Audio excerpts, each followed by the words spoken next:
Hey, what's happening, everybody? I was on Twitter earlier, and okay, so I know a lot of great stories don't start with that phrase, and this may not be one either, but I was on there and I was reading some different articles about different things, and then I got linked to this article or this thread that said Disney resetting Star Wars, erasing Last Jedi. And I was thinking this is probably just like clickbait, but no, people are really talking about this. Like it's picking up steam. And I don't know if it's because people hated on that new trilogy so much. I was indifferent on that new trilogy. I had a lot of fun with certain things, and then certain times I was like, man, this is really a mess. Do I think it's worth resetting? No. I mean, it's not that bad. I've definitely seen worse in recent years. I've definitely seen worse than that new Star Wars trilogy. But anyway, gonna get into it. I'm on a website called Cosmic Book News, and that is the title. That is the headline: Disney resetting Star Wars, erasing Last Jedi. So just to preface a little bit, I'm gonna let you all know I am a massive, huge Star Wars fan. Certain things like The Mandalorian, Rogue One, even Force Awakens, loved, loved, loved. Last Jedi, Rise of Skywalker, I was indifferent on. I had fun with it. Did I have a lot of fun with them? Yeah, I had fun with them. Were they a mess? Absolutely a mess. But did I think they were bad? I don't think they were super bad. But anyway, I'm going to go ahead and start reading this. A new rumor has hit the net offering that some sort of Disney Star Wars reset is in the works that will see Force Awakens, Last Jedi, and Skywalker basically erased.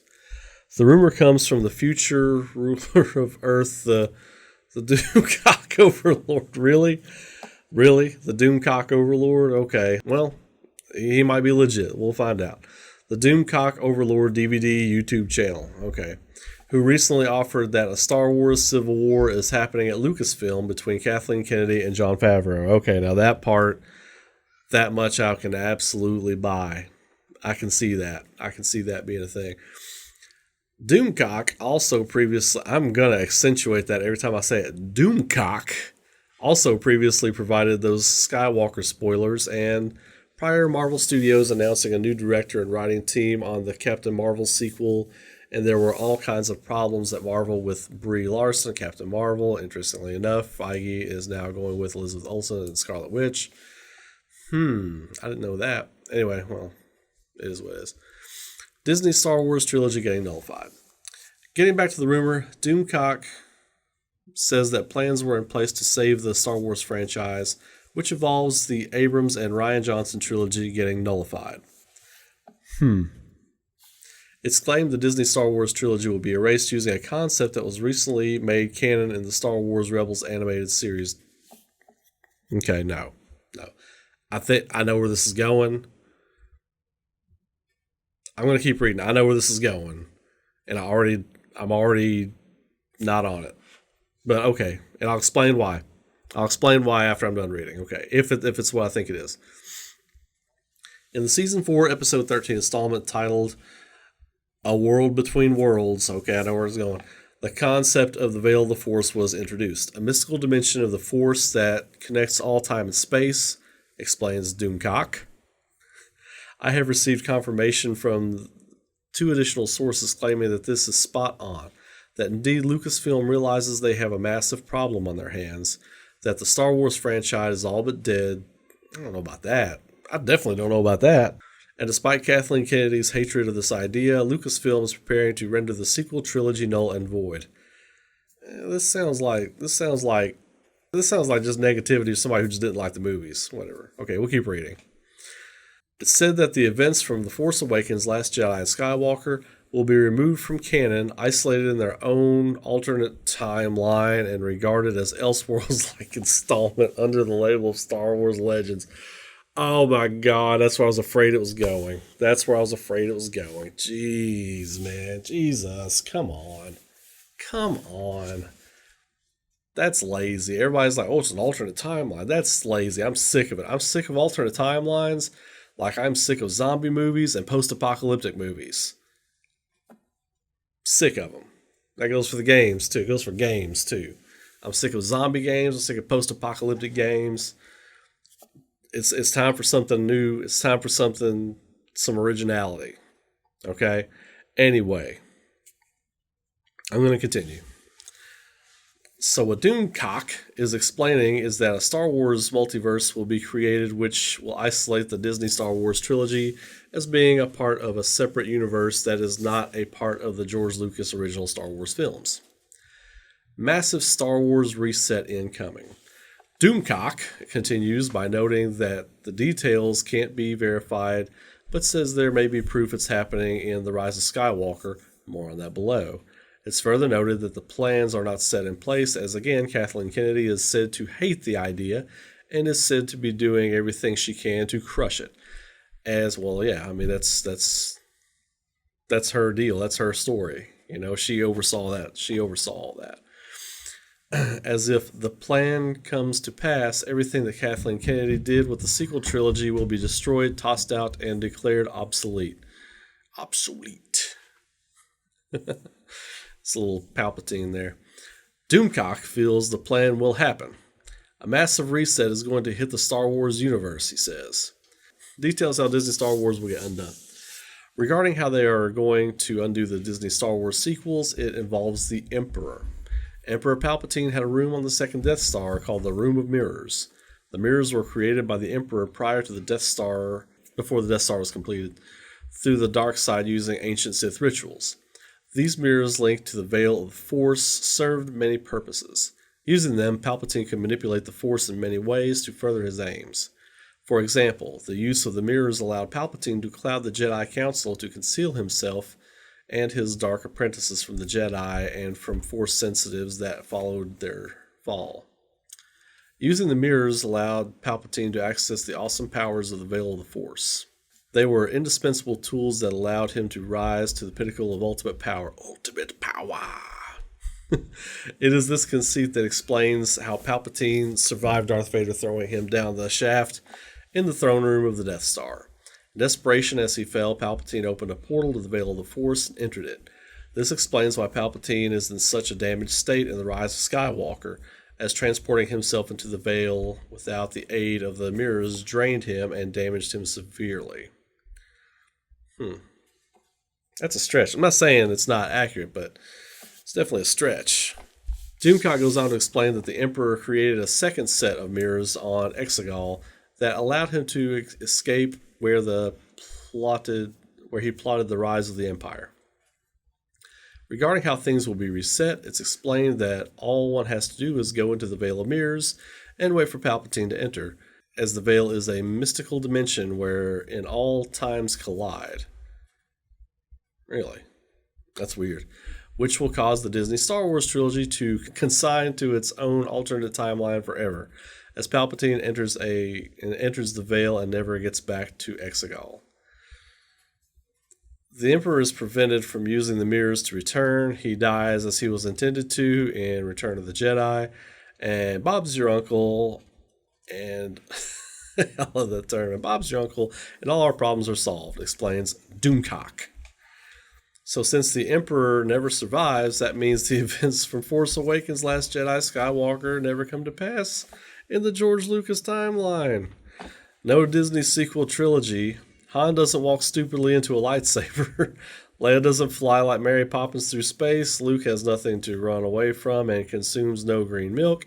And I am informed there will be no amazing Wonder Ray as she was born after the Emperor's death, says Doomcock, who notes the particulars are still being worked on, but that the plan will retcon the sequel trilogy out of our misery and restore freedom to George Lucas. Okay, so yeah, this comes off as somebody just being hateful and negative.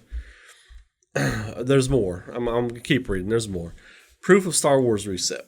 Doomcock offers proof that this may be happening is a scene that was included in Rise of Skywalker, which features Rey confronting her dark side self, where mirrors can be seen in the background. It's said it's unknown if Abrams knew what the scene was about, but it demonstrates the plausibility of this rumor.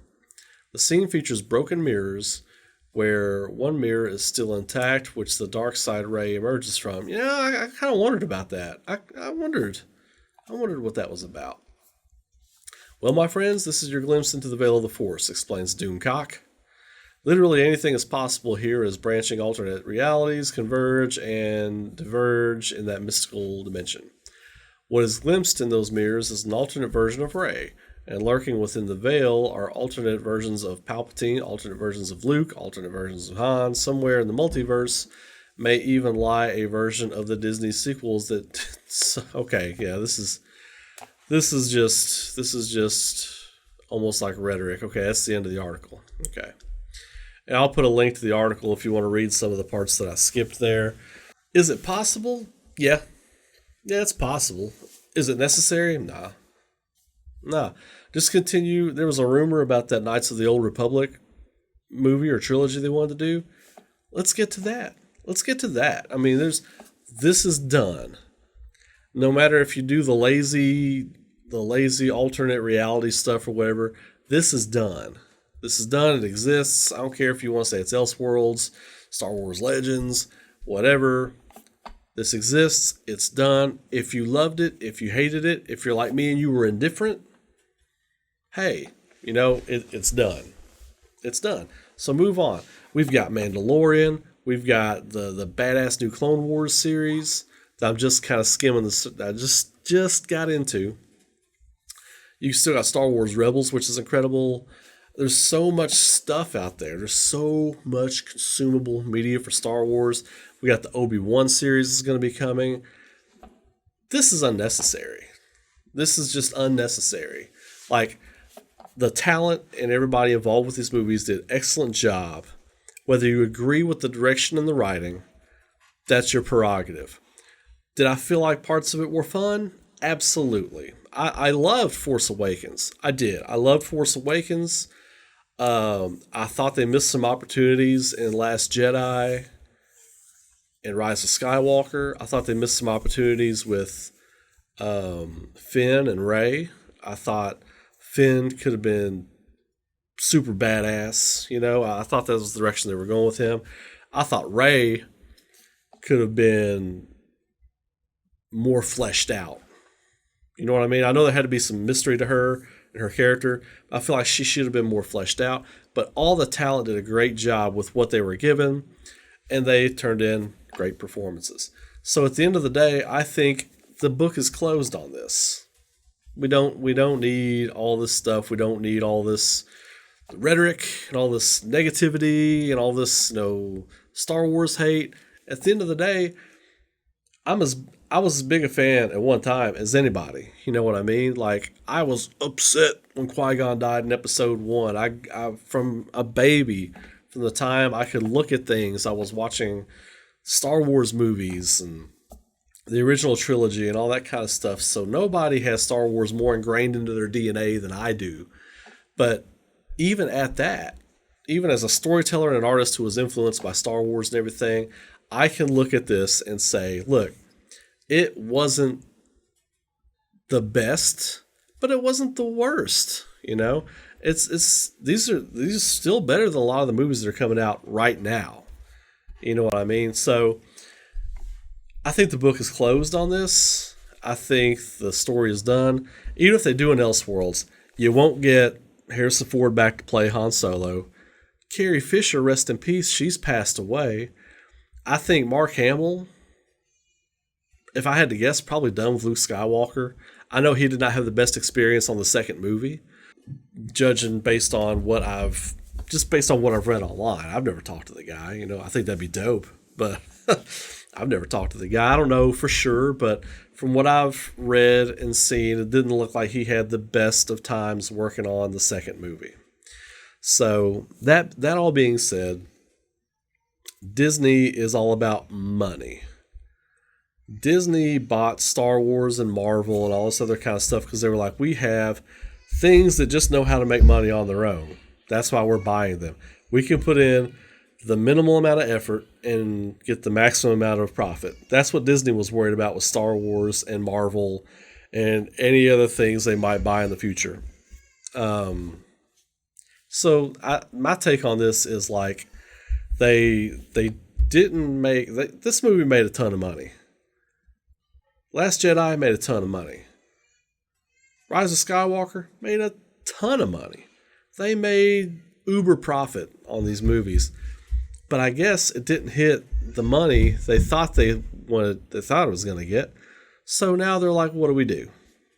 I don't know. I don't even know why this would be a thing. I don't think this is happening.